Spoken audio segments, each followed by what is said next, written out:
La Cafetera es un programa de radio que se financia gracias a las aportaciones de los oyentes. Si te gusta el periodismo que defiende y sientes que te acompaña, hazte mecenas y ayúdanos. Infórmate en radiocable.com/mecenas. Hola, mi nombre es Maite, soy una inmigrante en Estados Unidos y decidí hacerme mecenas por varias razones. Una de ellas es que la hora de audio que nos ofrece la cafetera 5 días a la semana se ha convertido en un cordón umbilical que me une no solo a mi país, sino a la idea de país que quisiera que definiese a España. Otra razón es que encuentro en el periodismo que nos ofrece Fernando una integridad profesional e intelectual que en estos momentos de la historia que vivimos es un oasis en el desierto. Comencé escuchando el programa sin ser mecenas y cuando me di cuenta de que esa hora de radio era información necesaria, compañía añorada y sobre todo un refugio imprescindible para sobrevivir anímicamente desde la distancia, no lo pensé dos veces y decidí aportar esos euros mensuales que aquí en realidad me los gasto en 3 cafés. Así que en lugar de 3 me tomo 5 con abrazo incluido y un no estás sola que me da la vida. Si no eres mecenas y puedes permitírtelo, por favor no lo dudes y colabora. Muchas gracias.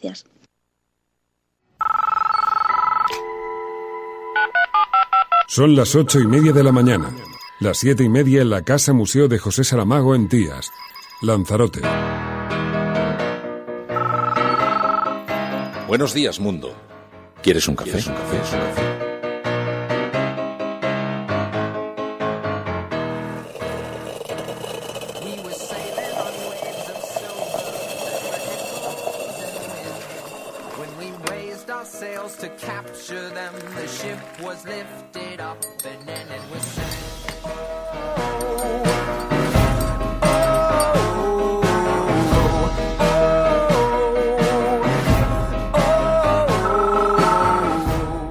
La Cafetera. Dirige Fernando Berlín. Por supuesto que no me parecería bien, por supuesto que no es verdad, e insisto, incluso hay compañeros suyos de profesión que a lo largo del día de ayer, de alguna manera, se llevaban las manos a la cabeza con lo que había ocurrido y con el comunicado que la Asociación de Prensa de Madrid había emitido. Es decir, por supuesto que de ocurrir me parecería fatal. Los medios de comunicación representan lo que es la libertad de expresión. Respetar la libertad de expresión y la libertad de información de los medios de comunicación. Me parece que lo que trasciende detrás de ello es un tic totalitario, ¿no? Y yo entiendo que Podemos haya aprendido la lección de lo que es su participación en democracia a través de Venezuela y Cuba, pero esto no es ni Cuba ni Venezuela. Tengo que manifestar mi extrañeza. Estamos en el país en el que Jiménez Los Santos amenazó con pegarnos un tiro. Cuando alguien, digamos, denuncia hechos que pueden ser objeto de delito, yo les invito a que lo presenten ante un tribunal y tendrá que ser un juez el que dictamine si esos objetos son constitutivos de un ilícito penal o civil o no. Decir que me alarmó enormemente que la señora Victoria Prego dijera mi palabra sirve como garantía. Creo que después de aquel vídeo tan estupendo en el que el señor Adolfo Suárez frente a la señora Victoria Prego se tapaba el micrófono para decir que no se había incluido en la Constitución la cuestión de la monarquía para que no hubiera un referéndum y que ese vídeo permaneciera oculto, pues creo que a los demócratas nos debe alarmar mucho. El nuestro es un partido, el Partido Popular, donde nunca se ha mirado por el género de las personas. A nosotras, a ninguna de nosotras se nos ha pedido o se nos ha preguntado si éramos, o se ha mirado si éramos mujeres u hombres a la hora de pedirnos ejercer una responsabilidad. Vamos a hablar de realidades, como quiere usted. Y la realidad es que los partidos de la Generalitat habitan en una realidad paralela que nada tiene que ver con los deseos de los catalanes. Confunden ustedes sus intereses electorales propios con los anhelos de Cataluña. Y mire, por algo será que tras tantos años de presión y de discurso único, ni han logrado el apoyo social ni la cobertura internacional que ustedes buscaban y en la que tanto han gastado dinero de los catalanes. Si es, señor Cleries, no conozco departamento de Asuntos Exteriores más ineficiente por sus resultados en términos de gasto que el catalán.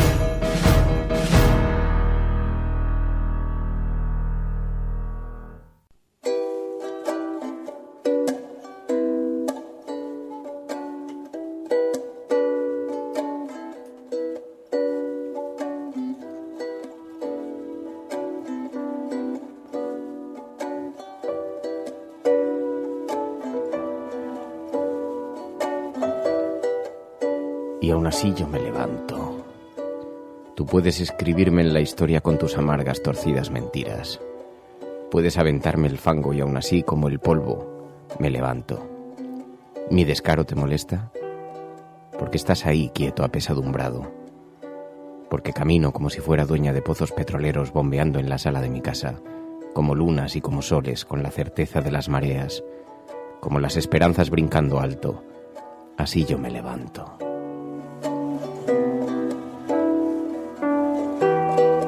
Buenos días, Resistencia. Yo hoy también paro, junto con otras compañeras.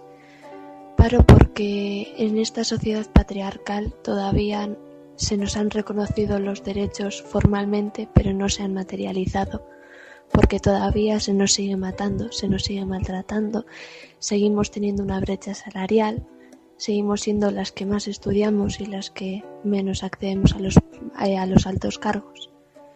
Por eso y por otras muchas razones, yo paro junto con mis compañeras, porque esta lucha no es solo de hoy, sino de todos los días. Y por eso hoy nosotras paramos.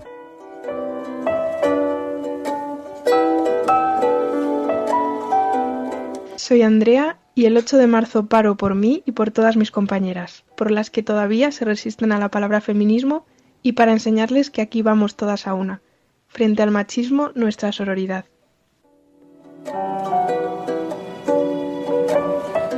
Muy buenos días, amigas, bienvenidas a la cafetera.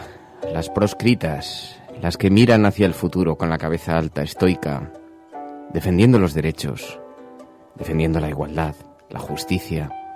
Hoy es 8M. Hay mucha gente que habrá parado a esta hora. Habrá muchísimas mujeres que estén realizando actividades que no son las cotidianas, puesto que hay una cierta cárcel en la cotidianidad. Bueno, hoy vamos a hablar de eso, como podéis imaginar. Ya lo venimos haciendo a lo largo de estos últimos días. Hoy es 8M y está convocado un gigantesco paro en todo el planeta. Un paro internacional por el 8 de marzo. Hay organizaciones de 46 países que se han movilizado contra la violencia de género y por la igualdad en el Día de la Mujer. Y por eso está convocado un paro. Las desigualdades son enormes. Desigualdad económica, en acceso a las oportunidades, e incluso en el prisma desde el que las observa la sociedad. Así que ayer pedimos en Internet, ayer pedimos en Twitter, que mujeres oyentes de este programa nos enviasen mensajes, notas de audio al WhatsApp del programa con las razones por las que hoy iban a parar, por las que hoy iban a visibilizar el importantísimo papel que en la sociedad silenciosamente juegan las mujeres, sin que hasta ahora eso parezca haber importado mucho, como para que la sociedad reflexione y entienda la necesidad de trabajar para la igualdad. Bueno, es un reto, importantísimo reto, no solamente humano, personal, en cada una de nosotros, sino que es un importantísimo reto político, porque las asignaturas pendientes son enormes. Fijaos lo que pasó ayer. Ahora saludamos convenientemente, pero fijaos lo que pasó ayer. Me parece un buen retrato de esto. María Dolores de Cospedal, que ha sido una mujer que ha logrado altísimas cotas de éxito profesional, puesto que ha llegado a ser ministra, presidenta de comunidad autónoma, una persona muy destacada en el Partido Popular. Ayer presumía de que el PP es el partido que más apuesta por las mujeres. Eso sí, terminaba matizando, pero lo importante no es el género. Lo importante es la meritocracia. Hemos tenido la primera presidenta de las Cortes Generales, la primera presidenta del Senado, las primeras presidentas de comunidades autónomas, las primeras alcaldesas de grandes capitales de España han sido, yo lo tengo que decir con toda claridad, del Partido Popular. Por lo tanto, yo creo que hay veces que hay partidos que se colocan el marchamo de defensores de las mujeres y hay otros que ejercemos como defensores de la capacidad, el mérito y el valor de las personas, con independencia de que seamos o no mujeres o más o menos femeninas, como decías muy bien. Así. Con independencia de que seamos mujeres, decía María Dolores de Cospedal, como si eso fuera verdad. Pero es que no es verdad. Es que las organizaciones, ante la decisión de elegir entre contratar a una mujer igualmente excelentemente bien formada, excelente bien cualificada, frente a un hombre incluso peor formado, peor cualificado, Las estadísticas lo que nos dice es que lo que están haciendo es elegir a hombres. Así que no es una cuestión de voluntariedad. Es que no está ocurriendo. Es que directamente es mentira. Así que el reto es enorme, es gigantesco. Bueno, algo de esto vamos a hablar. Tenemos muchísimas cosas. Las habéis ido planteando a lo largo de la noche en el WhatsApp del programa. Hoy tenemos una cafetera express. Tiene sentido, porque además hoy María.es ya estaba recuperada de su constipado, se iba a incorporar hoy, pero hoy es el día del paro de las mujeres. Y además, de aquí voy a ir a continuación a la tele, a la tertulia, y esos días sabéis que juntamos el café, lo dejamos preparando por la noche con un puchero, lento, suave, pero para que esté caliente por la mañana al despertar y se convierta también en un ejercicio de reflexión. No faltamos a la cita, pero yo ya sé que estará a menudo Tierro protestándome, ya lo sé porque te tengo yo aquí, te veo con los ojos interiores, te veo, pero hoy todos somos retaguardia. Y además hoy es un día especialmente simbólico y especialmente relevante, ¿no? Porque hoy más que nunca debiera notarse la ausencia de María.es, ¿no? Muy buenos días a todas, bienvenidas a este espacio. Vamos a tratar de analizar cómo las portadas de los periódicos han recogido las últimas horas. Sabéis que hay información política, más allá de lo que ocurra hoy en la agenda. Hay información política de la que tenemos que dar cuenta, dado que este es un programa además de actualidad. Pero yo quiero agradecer a todas las que habéis participado, quiero agradeceros esos mensajes que nos habéis estado enviando a lo largo de la noche, con las razones por las que vais a participar en este importantísimo paro, porque además aquí se va a visibilizar esa fuerza, ese motor laboral, humano, profesional, en todos los ámbitos, ¿no? Es muy importante hoy esta convocatoria. Bueno, comenzamos. Estás escuchando La Cafetera. Y si lo estás haciendo, eres la resistencia y no estás sola.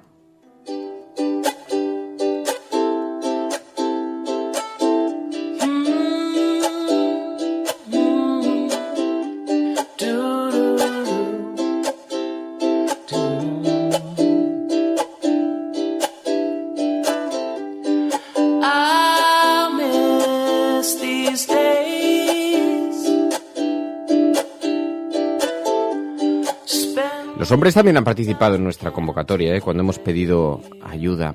Ayer decía en Twitter, ¿qué es lo que creéis que debemos escuchar a lo largo del programa del día de mañana, ¿no? Para el 8M. Y entonces Santi nos escribió y nos dijo, pues hay un audio que se ha convertido en absolutamente viral, es verdad. Lolita Dix, en Twitter, un vídeo que ha enviado. Ha tenido una enorme repercusión, de hecho ha tenido miles de retuiteos. Y entonces decía, no sé si lo tenéis en mente o si lo ha puesto alguien, pero creo que sería conveniente escucharlo. Lolita Dix. El feminismo es una teoría social que se basa en la igualdad ante los derechos y libertades de hombres y mujeres, ¿vale? Por lo tanto, lo que se está buscando con el feminismo es la liberación de la mujer ante esta opresión que sentimos en este sistema que es cis-heteropatriarcal, ¿vale? Entonces, con esta liberación lo que se conseguiría en sí sería una igualdad con los hombres. Podríais pensar que el machismo y el feminismo es lo mismo, pero opuestamente, ¿vale? Y esto no es así, porque el machismo lo que se basa es en una superioridad masculina ante la femenina, y el feminismo lo que busca, como hemos dicho antes, es la igualdad. Esa sería la consecuencia. ¿Hay un sistema que se alimente sobre la superioridad femenina ante la masculina? No existe ningún sistema con estas características. Si existiese, se podría llamar embrismo, pero el embrismo en sí no existe. La palabra, pues mucha gente la utiliza, pero desconociendo lo que es su significado y que no es válida, ¿vale? También podéis pensar que las mujeres somos un poco pesadas y que estamos viendo el machismo en todas partes. Igual el problema es que sí que hay machismo en todas partes, y el problema también está en que los hombres normalmente no soléis verlo y sois partícipes de este machismo. Solo con nacer mujer en esta sociedad ya es un factor de riesgo para que te pase cualquier cosa. Y esto es así. En España hay una violación cada 8 horas. En 2 meses ya hay 21 mujeres asesinadas a manos de sus parejas o exparejas. Y han pasado 2 meses y ya hay 21 mujeres asesinadas. Matáis a una mujer cada 2 días y medio. Y eso no me cabe en la cabeza. Cosas como andar sola por la calle, volver sola de fiesta, esos mensajes de avísame cuando llegues porque hay posibilidad de no llegar. Porque normalmente hay un grupo de tíos que te persigue hasta tu casa diciéndote piropos de los cuales debes estar agradecida porque encima que te están diciendo guapa, perdona, nadie os ha pedido vuestra opinión. Tengo espejo en mi casa y sé que soy guapa. O sea, ya, no hace falta que me lo digas. Y básicamente este es el resumen del feminismo y eso, que estamos hasta el coño y que la evolución y la revolución será feminista o no será. Os guste o no os guste.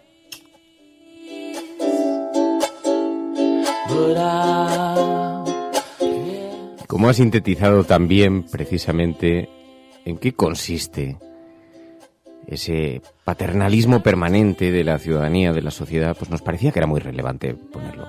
Pero había muchos ejemplos, había muchas personas que nos sugerían diferentes formas también de abordar este día. Tiene algo de paradoja que tengamos que hablar de las mujeres en el día en que las mujeres paran y siempre parece algo dirigido desde fuera. Dice, pues finalmente, ¿qué hace un hombre que está diciéndonos a las mujeres lo que está ocurriendo con las mujeres, ¿no? Pero es que hoy se dan circunstancias muy concretas. En primer lugar, que hoy las mujeres han parado precisamente para hacer visible esto, ¿no? Y tiene que ser más visible que nunca. Alma Adler nos decía, tienes que poner algún poema de Gloria Fuertes, porque tenemos que celebrar el día con versos en femenino, nos decía. Hola. Voy a leeros estos que he escrito. Lo del gato garabato. ¿Qué es eso que tienes, gato garabato? Esto es un juguete muy barato. Es un cohete juguete que me va a llevar a la luna en un periquete. ¿Qué es un periquete? Un periquete es un momento. Dijo un momento y se lo llevó el viento como a María Sarmiento.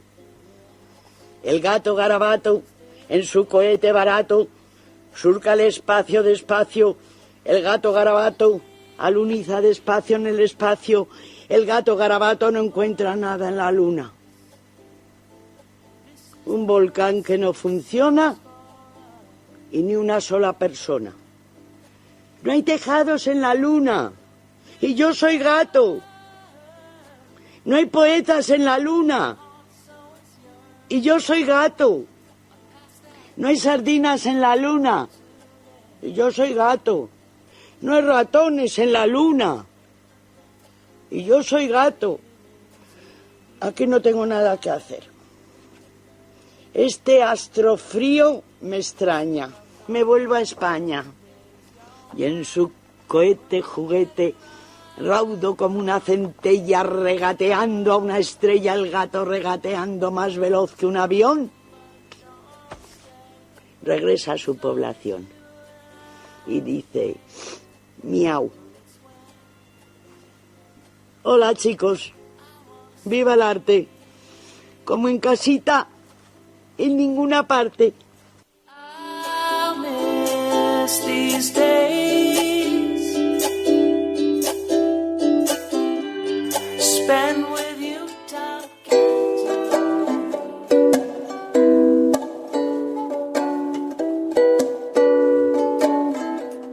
Voy a parar mañana porque como yo miles de mujeres en el mundo, millones van a parar, porque tengo hijos a los que educar en la igualdad, en el respeto por el otro, en el amor. Voy a parar porque duermo con mi conciencia y necesito tener la tranquilidad de que estoy haciendo algo para cambiar este mundo injusto y castigador con las mujeres. Y voy a parar porque ya está bien de muertes innecesarias y que nadie haga caso.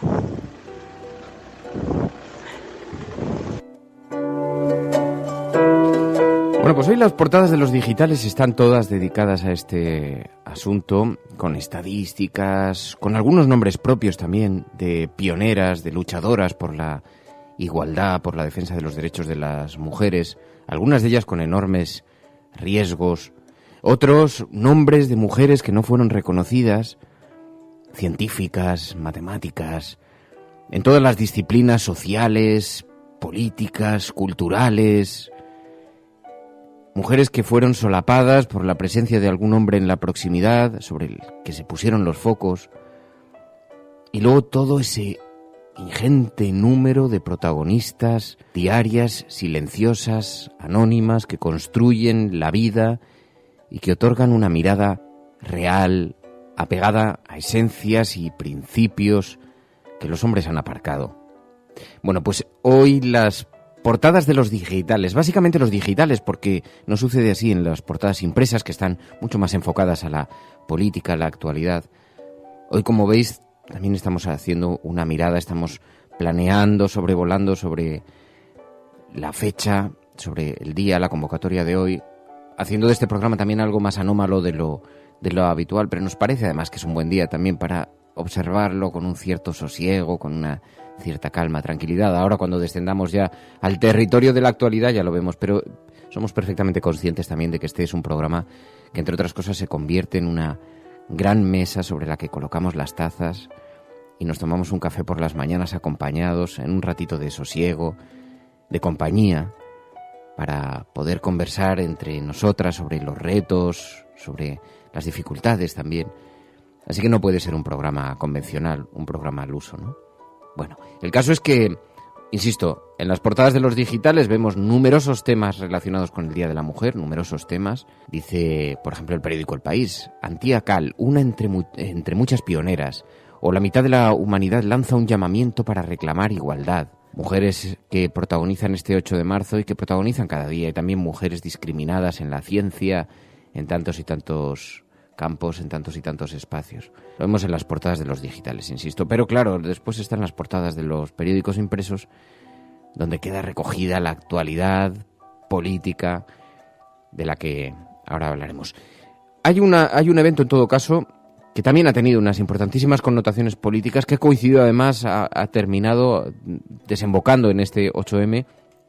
Sabéis que durante semanas han estado un grupo de mujeres acampadas en Sol, en la Puerta del Sol en Madrid, en huelga de hambre, exigiendo, reivindicando que se cumplieran medidas eficaces para la lucha contra la violencia de género, la violencia machista. Bueno, ayer por la noche supimos a última hora que ha sido desconvocada la huelga de hambre tras conseguir que el gobierno abra una vía de comunicación para tratar 25 puntos, los 25 puntos que estaban pidiendo. ¿Os acordáis que hablamos con ellas aquí? Y había 25 puntos sobre el que estaban exigiendo que cumplimiento, ¿no? Por ejemplo, uno de ellos, tratar a la violencia machista de la misma manera que se trata a la violencia terrorista. 25 medidas que aseguren la salida digna de las víctimas, ¿no? Del círculo de la violencia, que cuando las mujeres denuncien se les proteja no solo a ellas sino a sus hijos, que aquellas mujeres que les han asesinado a sus hijos sean reconocidas como víctimas de la violencia de género, y que a los menores que se han quedado huérfanos se les reconozca como mínimo el 100% de la orfandad. Will you follow me down?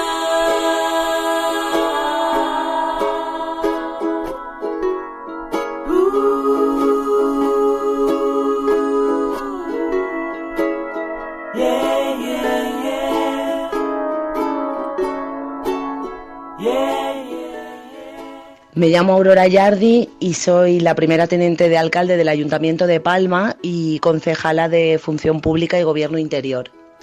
Mañana, en el Día Internacional de las Mujeres, día 8 de marzo, voy a parar.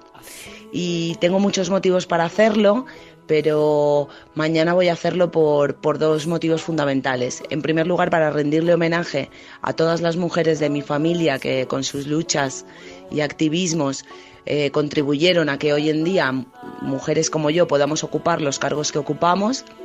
Y en segundo lugar, voy a parar por todas aquellas mujeres que mañana no van a poder hacerlo. o bien porque ellas son las encargadas al 100% de los cuidados familiares y no van a tener a nadie que las sustituya si ellas paran, o bien no van a poder parar porque tienen miedo de asumir, no van a poder asumir económicamente o familiarmente los costes de las posibles represalias que sus jefes llevarían a cabo si hicieran el paro. Y dentro de las mujeres que mañana no van a poder parar y por las que fundamentalmente yo voy a salir a la calle, especialmente un recuerdo a las 15 mujeres asesinadas en este año 2017 que mañana no van a poder parar porque murieron asesinadas a manos de aquellos que decían que las querían. Un saludo.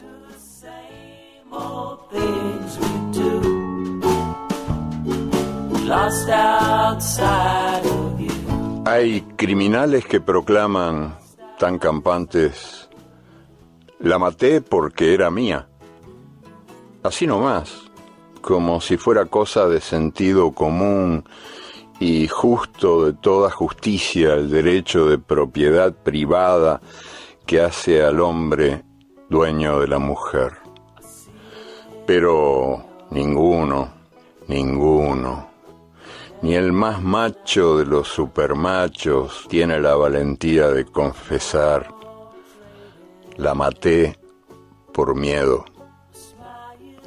Porque, al fin y al cabo, el miedo de la mujer a la violencia del hombre es el espejo del miedo del hombre a la mujer sin miedo.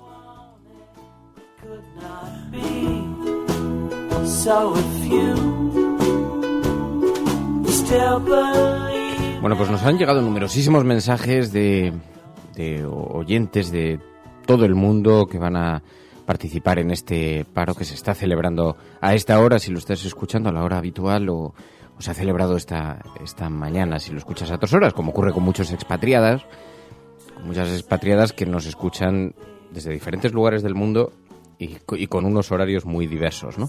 Bien, el caso es que os decía, en las portadas de los periódicos digitales este es un tema que ocupa la actualidad. Hoy en el periódico El Mundo, en el mundo.es, no queremos ser princesas por un día, sino iguales de por vida.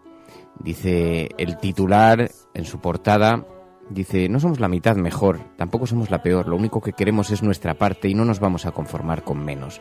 Esa parte hace referencia a la mitad del espacio, la mitad de las oportunidades para estudiar, la mitad de la voz en la toma de decisiones, la misma mitad de salario que los varones. Es que las mujeres cobran un 24% menos que los hombres. Y además lideran las listas de desempleo. Y lo dicen las protagonistas de una campaña United by Half realizada en la India, que este miércoles, con motivo del Día de la Mujer, se lanza en todo el mundo. A las mujeres se les ha negado su mitad durante demasiado tiempo. Es el tema que lleva en su portada el periódico El Mundo en su visión digital. El diario.es: los recortes de recursos públicos condenan a las mujeres a asumir el cuidado de niños y mayores. Cuidar, el trabajo invisible. Y a partir de ahí, las mujeres de la Puerta de Sol finalizan la huelga de hambre tras un mes. ¿Qué pasaría si las mujeres dejaran de cuidar y de asumir las tareas domésticas?, se pregunta el diario.es. Las mujeres van a la huelga y no es la primera vez. En un reportaje, por cierto, ¿sabéis que esta semana tuvimos aquí la visita de Chabela Cadenas, que nos trajo un reportaje maravilloso sobre precisamente esas otras huelgas que son las raíces de esta gran movilización global, internacional del 8M, de este gran paro, esos otros paros en otros lugares, en otros países, organizados por mujeres que tuvieron una importantísima notoriedad. Bueno, el reportaje funcionó, a la gente recibió unas críticas formidables, pero hemos visto en las estadísticas, lo vamos a repetir hoy, hacia el final del programa. Nos lo habéis pedido, nos habéis pedido que lo volvamos a escuchar. Hoy no puede haber un mejor día para hacerlo que hoy. Y sintetiza muy bien el ejercicio de valentía que supuso para muchas de estas mujeres y también lo que ha ocurrido en esos países, porque paradójicamente se ganó un gran territorio para el debate sobre la mujer, los derechos de las mujeres, etcétera, etcétera. Y sin embargo, después ha habido una contraofensiva machista que se ha visualizado en leyes, en declaraciones públicas, en fin, cada país ha tenido su propia parte. Pero bueno, vamos a volver a escuchar después, hacia el final del programa, este reportaje de Isabel Cadenas, tan maravilloso que nos dejó realizados. Bueno, eso en lo que al diario.es se refiere, pero como digo, insisto, mientras que no lo han recogido las principales páginas impresas, los diarios impresos, sí que lo hemos visto en numerosos medios digitales. 8 de marzo, un año más de desigualdad laboral entre hombres y mujeres, dice Infolibre. La brecha salarial, que se sitúa en torno al 20%, y la dificultad de acceder a puestos directivos se convierten en una constante que evidencia la discriminación hacia las mujeres. También Don Juan no era un héroe y Lolita no es una historia de amor. El machismo ha sobrevivido durante siglos al despreciar cualquier hecho contra los privilegios masculinos. Y dice, el 74% de las empresas no cumplen la ley de igualdad según un estudio, y Bruselas alerta de que aumentan los ataques contra los derechos de las mujeres, dice Infolibre en su portada digital. Estás escuchando La Cafetera, y si lo estás haciendo, no estás sola.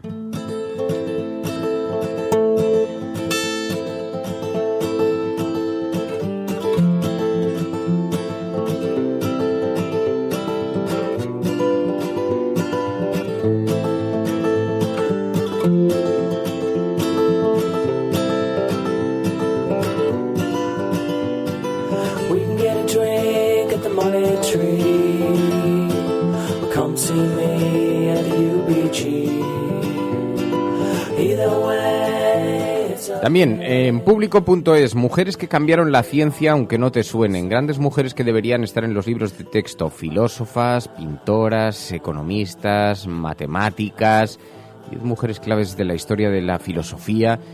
Reúnen en varios reportajes algunos de esos nombres que cambiaron la historia de la ciencia, de la cultura, de la política, de la filosofía.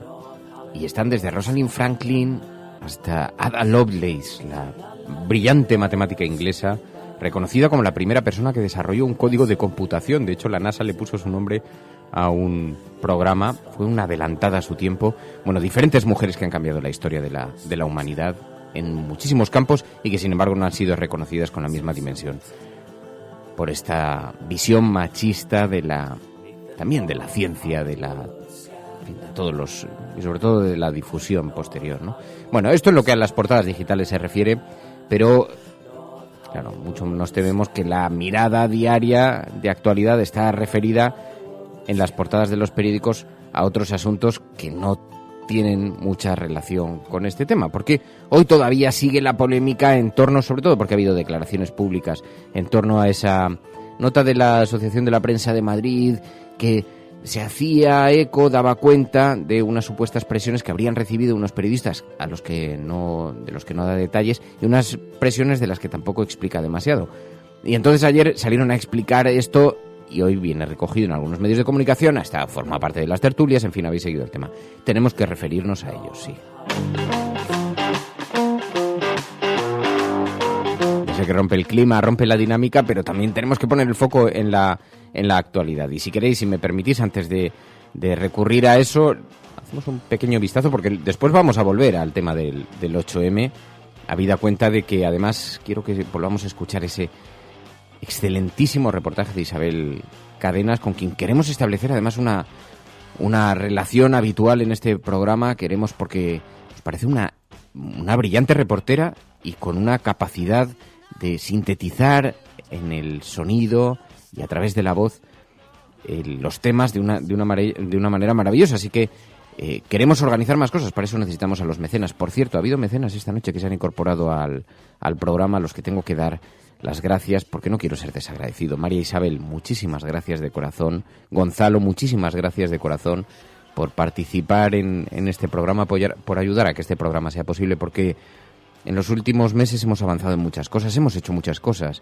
Se han incorporado María, se ha incorporado Emilio, estamos cambiando la estructura de la web, estamos haciendo nuevas cosas como los mapas de los mecenas, y ahora queremos emprender también una nueva sección con reportajes realizados por Isabel, y para todo eso se necesitan recursos, ¿no? Así que os pedimos vuestra ayuda. Ya sabéis que hay un apartado, radiocable.com/mecenas, para aquellas personas que puedan y quieran hacerse suscriptoras del mismo. Bueno, María Isabel y Gonzalo lo han hecho esta noche, muchísimas gracias, María Isabel y Gonzalo. Y os decía, hoy, en las portadas de los periódicos, el respaldo social a la Iglesia Católica vuelve a crecer, dice el periódico ABC en su primera edición, en su portada, dice: más de 7 millones de declaraciones del IRPF marcaron su X el año pasado, 864.000 más que hace una década. El incremento atenúa el impacto de la rebaja fiscal en la recaudación y confirma con cifras el apoyo de los españoles a su labor, interpreta el periódico ABC. El periódico El País, en su portada, en su primera edición, Wikileaks filtra los códigos de espionaje electrónico de la CIA. Documentos hechos públicos por la organización de Julian Assange describen los supuestos instrumentos para pinchar teléfonos, ordenadores y televisores. Los gigantes de Silicon Valley en el punto de mira del ciberespionaje. Es una noticia que tuvo ayer una gran relevancia internacional. Está, de hecho, en las portadas de muchos periódicos internacionales. Tiene mucha importancia, además, este periplo que está viviendo Julian Assange, un prisionero en vida, un prisionero en una cárcel sin rejas, recluido en una embajada, en fin, es una cosa absolutamente insólita. Bueno, también el Parlamento activa el trámite por urgencia de la ley de secesión. La reforma permitirá aprobar la ruptura con España sin apenas debate. Ayer hubo mucho lío con esto porque resulta, sabéis, que el Parlamento aprobó una modificación de su reglamento que, como dice el periódico El País, pues le permitiría una desconexión de urgencia para la ley de secesión, dice el periódico El País. Bueno, el caso es que ayer le preguntaron a Gabriel Rufián, estaba en las mañanas de 4, y Javier Ruiz le preguntó sobre este asunto. Decía Rufián, no sé a qué tanto escándalo, ¿es legal? ¿Es constitucional? Que es algo, lo de modificar el reglamento autonómico, del Parlamento autonómico, es algo que todo el mundo sabe que ha pasado más veces. Pero ¿por qué la prisa, señor Rufián? Lo incomprensible de todo esto, permítame y le dejo, pero ¿por qué la prisa? Si se quiere desconectar de España, si se pide respeto a las normas, ¿por qué esta velocidad? ¿Por qué express la desconexión? Pues yo acabo, la verdad es que es algo que ha pasado ya en otros parlamentos autonómicos y sorprendentemente no ha tenido tanta repercusión. Y luego, la verdad es que es algo legal. Sí, es algo legal. De hecho, es algo constitucional. La pregunta es para aquellos que están todo el día dándose golpes de pecho con la Constitución española. Pues sí, es algo constitucional. Es algo constitucional, es algo legal, decía Gabriel Rufián. Ha habido mucho lío con esto. Es verdad que sí ha habido otras modificaciones, pero claro, esta es una modificación que permitiría la desconexión y hay mucha preocupación porque nadie sabe muy bien cuál es la deriva que está tomando y hacia dónde conduce, ¿no? Se va a producir un choque de trenes. A mí lo que me contaban, pero bueno, también forma parte un poco de los callejones oscuros de los mentideros de la corte, ¿no? Es que por ambas partes no hay mucho temor al choque de trenes porque se están testando uno al otro. Pero da la impresión de que es un cierto juego de cartas, ¿no? Parece una partida de póker donde nadie desvela exactamente dónde está dispuesto a parar. Porque supongamos que se da por hecha la desconexión y que se produce de la noche a la mañana. Cataluña decide que a partir de ese momento deja de depender tanto de la financiación española, de las organizaciones españolas, de sus instituciones y, por supuesto, de su flujo económico, etcétera, etcétera. Y de la noche a la mañana rompe su relación con España. Hay dos opciones. Una, que inhabiliten a los protagonistas de eso, que es lo que creen en Cataluña que pasaría, es lo que creen, y dan por hecho que sería una imagen muy rentable, porque al final dice, bueno, la inhabilitación que supone, porque al día siguiente ellos van a ir a trabajar, ¿qué vais? ¿A enviar a la Guardia Civil a Barcelona a detenerlos y a llevarlos a una comisaría? Esa imagen, esa fotografía, la capacidad que tiene el independentismo de movilizar, decía, bueno, es que con que movilicemos a 15.000 personas ya es un lío monumental. Y eso sería un porcentaje mínimo de los que se han movilizado hasta ahora. Así que, desde Cataluña envían el mensaje de que están dispuestos a llegar hasta el final, hasta ese final, para que se retrate el gobierno español y para que en ese ejercicio la fotografía pues provoque un cierto revuelo, un cierto escándalo. Pero a partir de ahí, ¿qué? ¿Qué es lo que ocurre al día siguiente? Por otra parte, yo creo que hay algo de ingenuidad en esa postura porque la capacidad de un gobierno, lo hemos visto por ejemplo con Grecia, la capacidad de un gobierno para cerrar la mano es tan fuerte, es tan formidable. En Grecia ocurrió una cosa, no hizo falta más que los cajeros automáticos no abriesen durante una semana. A partir de ese momento la ciudadanía empezó a culpar a su propio gobierno. 2 días antes, en el referéndum, estaban absolutamente dispuestos a llegar hasta donde fuera necesario. Pero, sin embargo, una vez vas al cajero y no puedes comprar leche para tus hijos, leche en polvo, vas al cajero y no puedes sacar dinero para pagar a tu casero, vas al cajero y no puedes sacar dinero para ir al supermercado, a partir de ahí la gente empieza a girar la vista, ¿no? Así que las herramientas que tiene organizaciones, instituciones, porque claro, ¿qué posición adoptaría Europa ante eso? Hay países europeos que tienen problemas parecidos con sus regiones, no iguales, no de la misma dimensión, no que hayan llegado a este punto, pero el temor a un Brexit parcial es tan alto, las gestiones diplomáticas que está haciendo el gobierno internacionalmente para prever el escenario de enfrentamiento para con Cataluña son tan altas que mi impresión, y esto, insisto, son hipótesis basadas un poco en lo que se va escuchando en los mentideros, es que ambos dos estarían dispuestos perfectamente a chocar los trenes. Pero la cuestión es, ¿quién se va a preocupar primero por las consecuencias que eso tenga para sus ciudadanos? Ese es el verdadero debate, ¿no? Bueno, ayer escuchamos, por ejemplo, a Soraya Sáez de Santa María. Soraya Sáez de Santa María se encontraba en el Senado y entonces había un debate sobre las gestiones diplomáticas que han estado haciendo desde Cataluña. Y Soraya Sáez de Santa María se burlaba. Vamos a hablar de realidades, como quiere usted. Y la realidad es que los partidos de la Generalitat habitan en una realidad paralela que nada tiene que ver con los deseos de los catalanes. Confunden ustedes sus intereses electorales propios con los anhelos de Cataluña. Y mire, por algo será que tras tantos años de presión y de discurso único, ni han logrado el apoyo social ni la cobertura internacional que ustedes buscaban y en la que tanto han gastado dinero de los catalanes. Si es, señor Cleries, no conozco departamento de Asuntos Exteriores más ineficiente por sus resultados en términos de gasto que el catalán. Bueno, no sé si es el tono más adecuado en un momento de tantísima tensión que se está viviendo, pero sí parece que hay una cierta idea en el gobierno de que se debe ofrecer una política de dos velocidades. Por una parte negociación y por otra parte dureza, ¿no? Así que lo vemos hoy en la portada del periódico El Mundo. Junts pel Sí burla el Parlament para romper con España. La mesa de la Cámara aprueba la tramitación de la reforma del reglamento para refrendar las leyes de desconexión sin debate. El gobierno va a recurrir el cambio normativo con el apoyo de PSOE y Ciudadanos, dice el periódico El Mundo en su portada, que también lleva este otro asunto. Wikileaks revela los métodos ilegales de la CIA para espiar. Los documentos demuestran que tenía programas para grabar conversaciones a través de teléfonos móviles, televisores digitales y conexiones a Internet. Bueno, no es que nos sorprenda, porque todo el mundo conocíamos la existencia de Carnivore, de otras redes de espionaje de la CIA. Durante años se ha hablado, incluso algunos exespías han hablado abiertamente de eso, pero por primera vez vemos las pruebas documentales. ¿No? También el periódico El Mundo, el PP entierra la comisión sobre su financiación que pactó con Ciudadanos. Ciudadanos está quedando en una situación verdaderamente complicada porque los incumplimientos del gobierno, yo creo que el gobierno se ha dado cuenta de que puede herir de muerte al partido político, que se puede convertir en un antagonista para el Partido Popular, y lo puede herir de muerte simplemente incumpliendo los pactos, ¿no? Porque está dispuesto Ciudadanos a romper con el Partido Popular, no parece estar dispuesto en Murcia. Está entre la espada y la pared, porque por otra parte también la prensa está apretando para que no pacten con Podemos y con el Partido Socialista, así que está en una situación muy difícil Ciudadanos. Bueno, y en el periódico La Razón, el PSOE acelera la moción en Murcia para impedir elecciones. Presentará en pocos días a su portavoz en la Asamblea como candidata a la presidencia y busca sorprender al PP y evitar que Pedro Antonio Sánchez disuelva las Cortes. Pedro Antonio Sánchez ha tratado de adelantarse y entonces, bueno, parece que van encaminados a unas nuevas elecciones en Murcia. Por otra parte, de lo que se está hablando es de que tiene una gran confianza, y así se lo ha trasladado a Mariano Rajoy, en que se va a producir una desimputación exprés.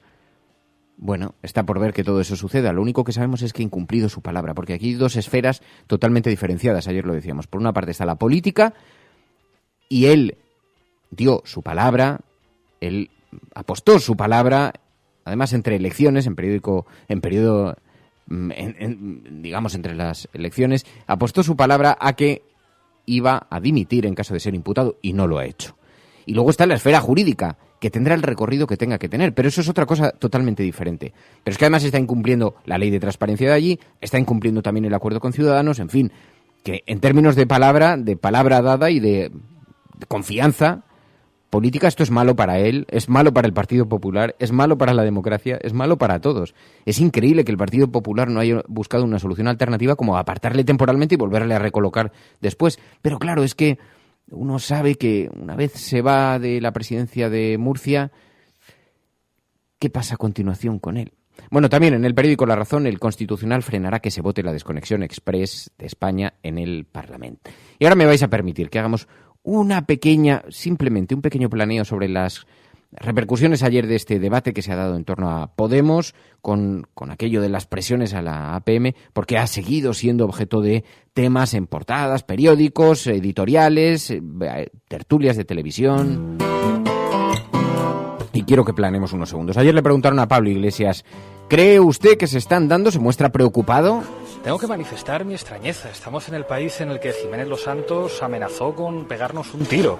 Cuando alguien, digamos, denuncia hechos que pueden ser objeto de delito, yo les invito a que lo presenten ante un tribunal y tendrá que ser un juez el que dictamine si esos objetos son constitutivos de un ilícito penal o civil o no. Decir que me alarmó enormemente que la señora Victoria Prego dijera mi palabra sirve como garantía. Creo que después de aquel vídeo tan estupendo en el que el señor Adolfo Suárez frente a la señora Victoria Prego se tapaba el micrófono para decir que no se había incluido en la Constitución la cuestión de la monarquía para que no hubiera un referéndum y que ese vídeo permaneciera oculto, pues creo que a los demócratas nos debe alarmar mucho. Hoy, por cierto, el diario.es aporta una nueva información sobre este asunto porque resulta que ha habido una polémica bastante seria dentro de la Asociación de la Prensa de Madrid. Dice el diario.es, Victoria Prego y su mano derecha ocultaron al resto de la Junta de la APM las pruebas contra Podemos. Dice el diario.es que hay un monumental enfado en la Junta Directiva de la APM. La inmensa mayoría de la Junta Directiva se enteró del comunicado que atribuye a Podemos la vulneración de derechos constitucionales el domingo por la noche. Es evidente que se nos ha utilizado políticamente y por primera vez la APM ha estado en todas las portadas, asegura uno de los vocales críticos con la nota. Las pruebas y los nombres son propiedad de aquellos que nos vinieron a pedir amparo y por tanto no vamos a dar ni los nombres ni las pruebas, dice Victoria Prego, la presidenta. No son héroes, son el castigo que merecen por lo que nos han hecho. Dice Victoria Prego, la presidenta de la APM. Bueno, en esto mucho revuelo político porque ayer hubo muchas reacciones. Vamos a despejar pronto este tema, pero permitirme que escuchemos alguna porque es absolutamente impúdica la reacción de los políticos. Rafael Hernando, Podemos aprende de Cuba. Me parece que lo que trasciende detrás de ello es un tic totalitario, ¿no? Y yo entiendo que Podemos haya aprendido la lección de lo que es su participación en democracia a través de Venezuela y Cuba, pero esto no es ni Cuba ni Venezuela. ¿Y lo dices tú, Rafael Hernando? ¿Lo dices tú que has dado algunos de los ejemplos, algunos de los momentos televisivos más vergonzosos de la relación entre políticos y periodistas?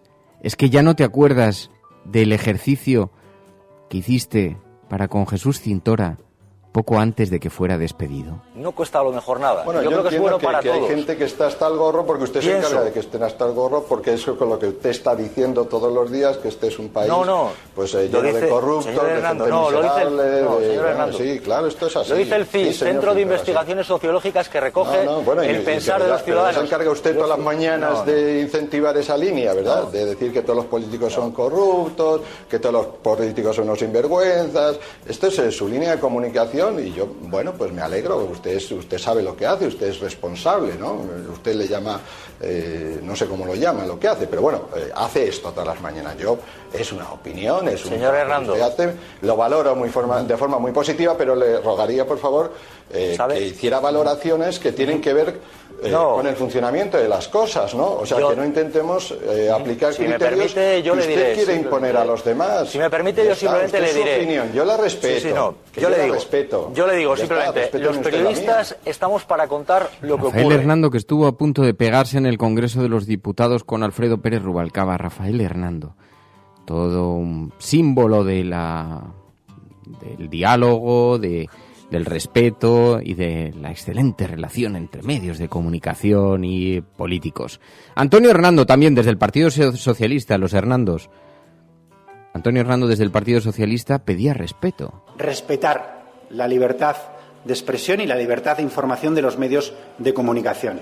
Antonio Hernando, qué bien, ¿eh? ¿Y no te acuerdas ya de aquellas conversaciones tan interesantes que hemos tenido en antena, Antonio? Tenemos al gobierno del señor Rajoy porque el señor Iglesias, que yo ya sé que usted A usted en concreto esto le puede molestar mucho, pero eso es así, señor Berlín, eso es así. Tenemos hoy un gobierno del señor Rajoy porque el señor Iglesias dijo no, que es exactamente lo mismo que dijo el Partido Popular. ¿Cómo se le llama eso? Pues contéstelo usted mismo o el señor Iglesias. No, pues mire, le voy a contestar. Efectivamente, a mí me molesta mucho porque yo he entrevistado a algunos miembros de su partido que sostienen lo contrario, e incluso públicamente. Por lo tanto, lo que me molesta es la incoherencia. Yo a usted le acepto lo que quiera, pero no entre en el juego personal de atacarme a mí porque le respondo.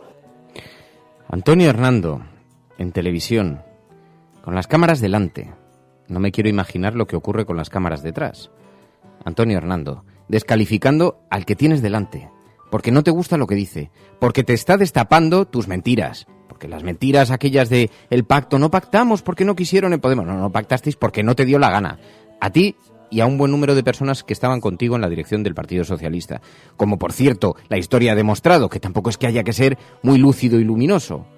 Hemos visto, por ejemplo, a Guillermo Fernández Vara, a Emiliano García Paje manteniendo un discurso y a la dirección de Ferraz manteniendo otro. Así que le pido, no entremos en este juego personal, Berlín, porque creo que saldría... No, pero tema personal no. Pero en todo caso, déjeme que termine yo, porque detecto, señor Berlín, que a usted le molesta que yo critique al señor Iglesias. No, a mí me parece estupendo, creo que es parte de su trabajo. Me da la impresión, y quizás me da a mí la impresión, y a muchos más cientos o millones de personas, pero yo le tengo que criticar porque hoy tenemos un presidente del gobierno como el señor Rajoy, porque el señor Iglesias dijo no a un presidente socialista. ¿Cómo se llama eso? ¿A usted le parece mal que yo critique al señor Iglesias? Decías, Antonio Hernando. Es impresentable que tengas la desvergüenza ahora de pedir respeto. Es absolutamente impresentable. Cuando tú eres el primero que se ha dedicado precisamente a faltar el respeto a los profesionales que tienes enfrente.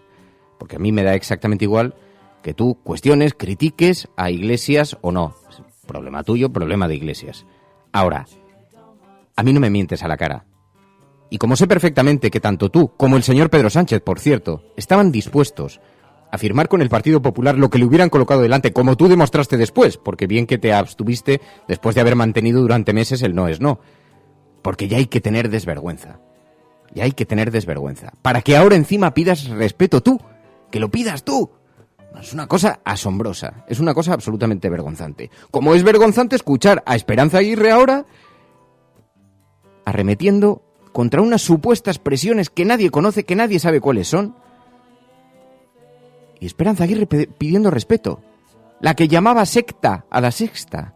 ¿Me debe llevar a la tumba según la sexta? ¿O es la secta la que lo dice ella? El asumir la responsabilidad política, ¿a dónde cree la secta que me tiene que llevar? Y yo contestando a sus múltiples preguntas, acudiendo a sus programas y a lo que usted quiera, pero deme usted a mí también la libertad de expresión. ¿Qué quiere la secta? ¿Que yo me vaya a la tumba? Claro que lo quiere, pero no. Así que aquí tenemos a todos los adalides de la libertad, a todos los defensores de la prensa libre occidental, ahora reivindicando que no pongamos el foco en Venezuela, en Cuba. Pero si os estáis cargando las relaciones entre políticos y medios, vosotros, que lo primero que hacéis es faltar al respeto. Estás escuchando La Cafetera. Ya no me enfado más. Ya me he enfadado. Ya he alcanzado el cupo por hoy. Bueno, no, sospecho que me queda mucha mañana por delante. Bueno, muchísimas gracias a todos. Nos vamos a marchar. Os voy a dejar con ese reportaje de Isabel Cadenas. Es un reportaje que ahonda en las raíces de paros, manifestaciones, movimientos que igualmente tuvieron una gran importancia en diferentes países y que se han convertido precisamente en las raíces de este paro del 8M. Muchísimas gracias a todos por vuestra compañía. Mañana volvemos y ya con María.es, con Emilio y con el resto de las secciones habituales. Escuchas La Cafetera y si lo estás haciendo, eres la resistencia y no estás sola. Buenos días, buenas tardes o buenas noches.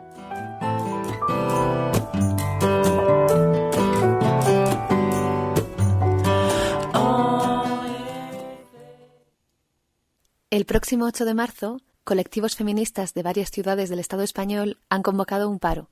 Durante parte del día, las mujeres pararemos de trabajar o de estudiar, sí, pero pararemos también de consumir y de ejercer las tareas de cuidados de las que normalmente nos ocupamos. Ese día no pondremos lavadoras, ni limpiaremos la casa, ni llevaremos a niñas o niños al colegio. Y no estaremos solas. A la vez que nosotras, pararán o harán huelga mujeres de más de 40 países en lo que será el primer paro internacional de mujeres. La idea del paro o de la huelga de mujeres no es algo nuevo. En octubre del año pasado, las mujeres polacas hicieron una huelga contra un proyecto de ley que trataba de legalizar casi totalmente el aborto. Unas semanas después, le siguieron las argentinas, con un paro de 1 hora para denunciar los feminicidios en el país. Y antes, mucho antes, estuvo aquella huelga mítica de las mujeres islandesas, en 1975. Esta es la historia de aquellos paros, de aquellas huelgas, de cómo se crearon, de cómo sucedieron y, sobre todo, de cómo feministas de unos y otros lugares se fueron apoyando unas a otras hasta llegar a tejer una red que llevara a mujeres de más de 40 países a parar este 8 de marzo.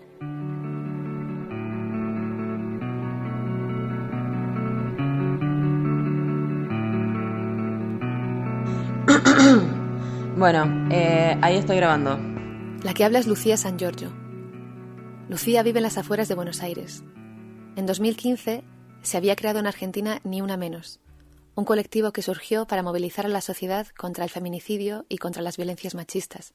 Un año después, la joven de 16 años Lucía Pérez fue violada, empalada y asesinada en Mar del Plata. Ante la violencia de tal acto, la idea de hacer un paro de mujeres empezó a circular por las redes. Lucía San Giorgio creyó que ya era hora de recoger esa idea y materializarla. Entonces tomé la posta autoconvocadamente y decidí armar un evento con la fecha que ya estaba circulando por las redes sociales, con la foto de Lucía, que era por quien estábamos reclamando en ese momento.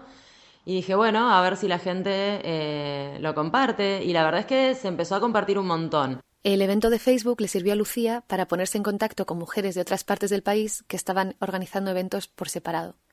Eso fue lo primero que me sorprendió mucho. Enseguida me empezaron a llegar noticias de todo el país y sobre todo chicas que estaban haciendo, chicas o mujeres que estaban haciendo sus asambleas, y a través de ese evento empezábamos a compartir todo y se formó una red más o menos improvisada de comunicación con mujeres que... Y allí aparecieron también las mujeres polacas que habían hecho huelga apenas 2 semanas antes. Ya a partir de ese momento, antes de que se concretara el paro del 19 de octubre, ya estábamos en contacto con las polacas.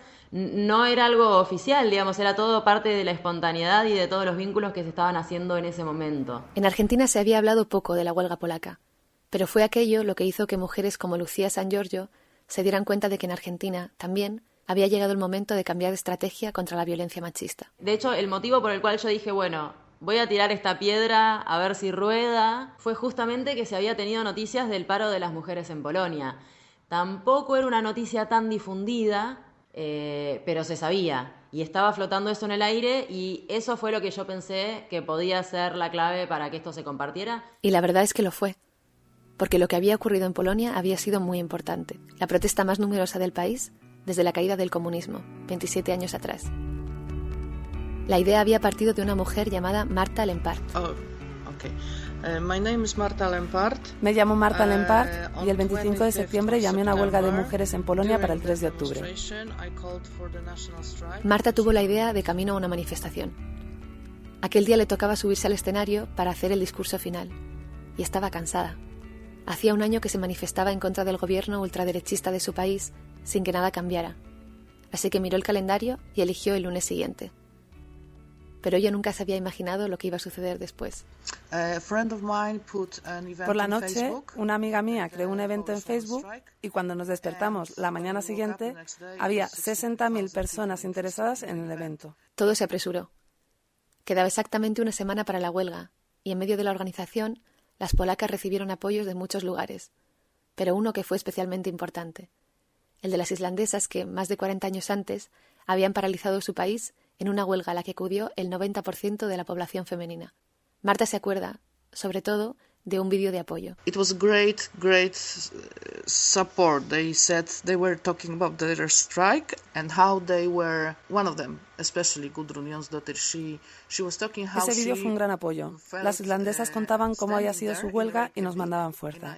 Y sobre todo había una mujer, Gudrun, que decía que en medio de la huelga supo que ya nada iba a ser lo mismo. Esta fue la frase más importante de ese vídeo, porque nosotros nos sentíamos exactamente así, que pasara lo que pasara, todo iba a cambiar. Sentíamos que íbamos a hacer ese cambio y las islandesas nos animaron porque nos hicieron saber que teníamos el poder de parar las cosas. La verdad, el discurso de Gudrun fue realmente muy importante. Fue uno de los mejores apoyos que tuvimos antes de la huelga. La mujer que inspiró tanto a Marta se llama Gudrun Jónsdóttir y en 1975 tenía 21 años. Gudrun tiene muy mala memoria. Dice que nunca se acuerda de lo que ha comido o de la ropa que llevaba, salvo aquel día. I had a blue skirt with small roses on it, a light blue color. Llevaba una falda azul estampada con flores, una camiseta azul cielo y un abrigo azul marino y botas marrones. Y eso es raro, porque ni loca recordaría lo que llevaba ayer puesto, pero ese día me acuerdo.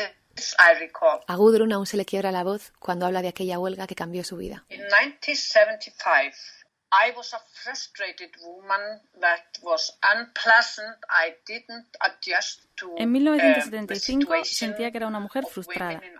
No me gustaba la situación de las mujeres en Islandia. No me sentía a gusto. Las mujeres no formábamos parte de la política ni de los medios de comunicación. No habíamos alcanzado ninguna cota de poder.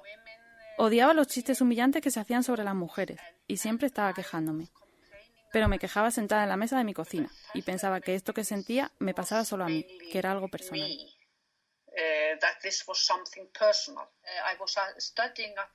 Estaba estudiando en la universidad, pero no tenía nadie con quien hablar sobre esta frustración, ni siquiera sabía cómo llamarla.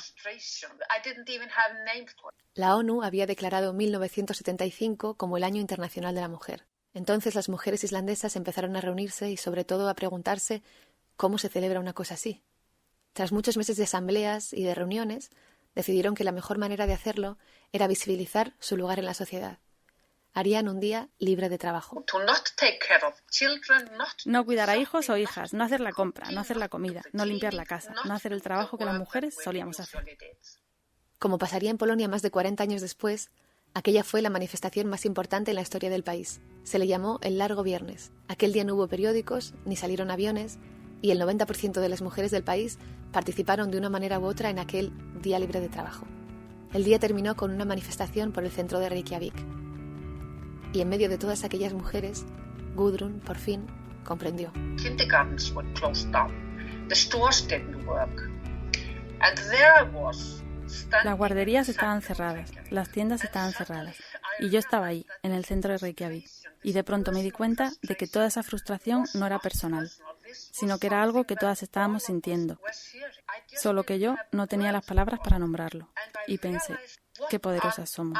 25,000 women showed up. And there was this extreme power in the air. Looking around you, Nos juntamos 25.000 mujeres y había tanta fuerza en el ambiente. Miraba a mi alrededor y casi no podía hablar. Era tan empoderante mirar a los ojos a otras mujeres que sentían lo mismo. De repente me sentí normal. Mis quejas estaban justificadas. Aquella huelga cambió muchas cosas. En 1976, el Parlamento islandés promulgó una ley que garantizaba la igualdad de derechos para hombres y mujeres. Y 4 años después, en 1980, Islandia fue el primer país del mundo en elegir a una mujer como presidenta. Pero las islandesas no se conformaron con eso. Gudrun se sorprende de que, en todas las entrevistas que le hacen, solo le pregunten sobre la huelga de 1975. Me parece raro, porque hemos vuelto a hacer lo mismo 3 veces más. La segunda huelga de la que habla Gudrun fue en 1985. La entonces presidenta, Vigdís Finnbogadóttir, no fue a trabajar como muestra de apoyo al resto de mujeres del país. La siguiente ocurrió 20 años después. Era 2005 y el movimiento feminista no estaba pasando por su mejor momento. Así que las mujeres islandesas sintieron que había que cambiar eso y volver a salir a la calle. Pero esta vez no hicieron exactamente una huelga. Calculamos el salario total de hombres y mujeres y vimos que las mujeres habíamos cumplido con nuestra parte del trabajo a las 14:08. Después de esa hora no nos estaban pagando por trabajar, así que estábamos haciendo voluntariado. ¿Y por qué teníamos que hacer eso? Así que decidimos que no haríamos huelga, sino que íbamos a hacer el trabajo por el que nos pagaban. Y como según la ley islandesa es ilegal pagar salarios diferentes a hombres y a mujeres, a las 14:08 salimos de nuestros trabajos y nos juntamos en el centro de Reykjavik. Éramos 50.000 mujeres. Islandia cuenta ahora con una larga tradición de huelgas de mujeres, pero hasta aquel 24 de octubre de 1975, ninguna tenía experiencia en organizar algo así y ninguna sabía lo que iba a pasar. Solo sabían 2 cosas: que asumían muchos riesgos y que había llegado el momento de hacerlo.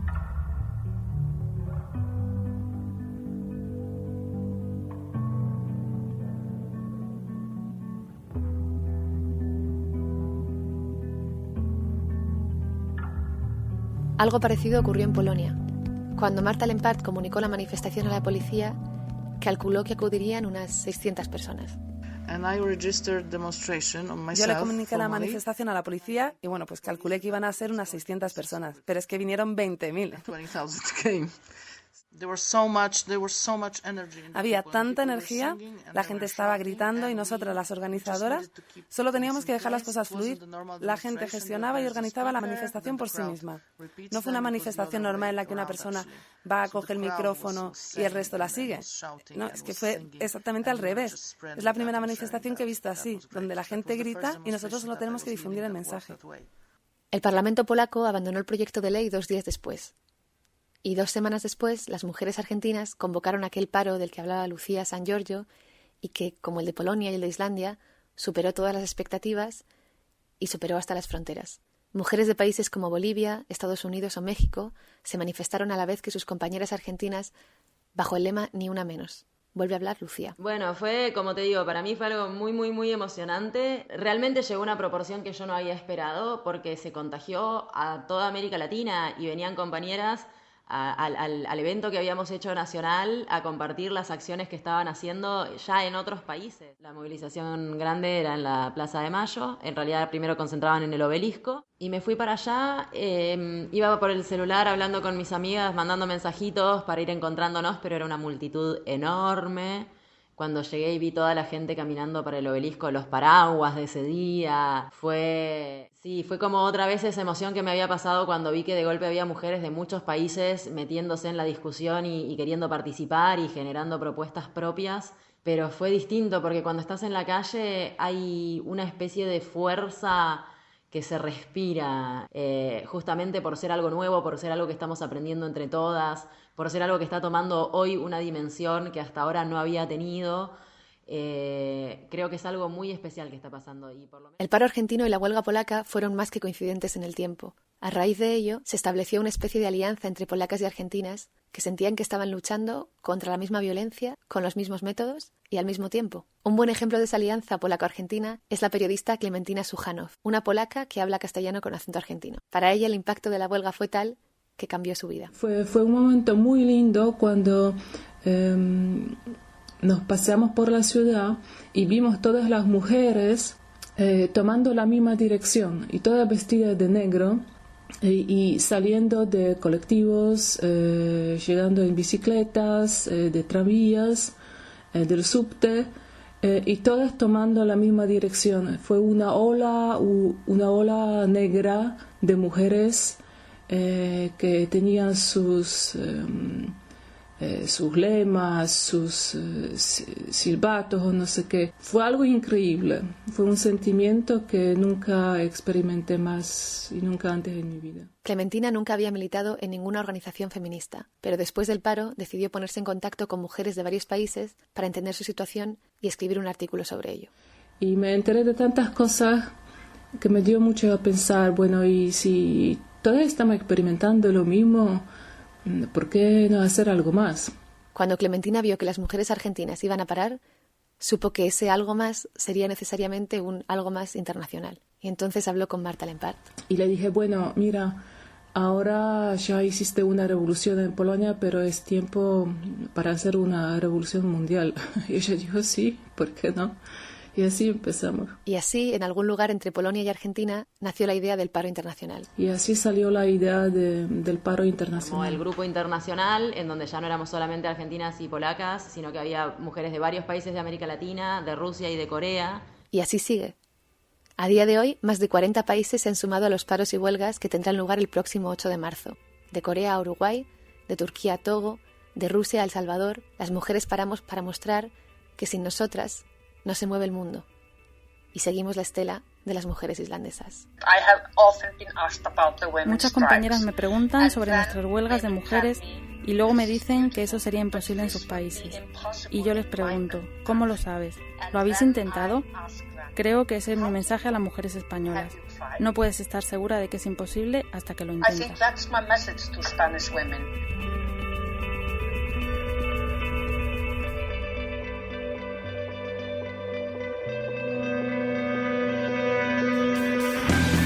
Este audio se ha grabado en Madrid, las entrevistas han sido por Skype, por eso la calidad del sonido no es siempre la mejor.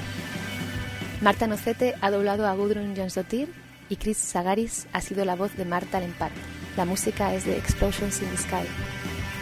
Yo soy Isabel Cadenas y este 8 de marzo nosotras también paramos.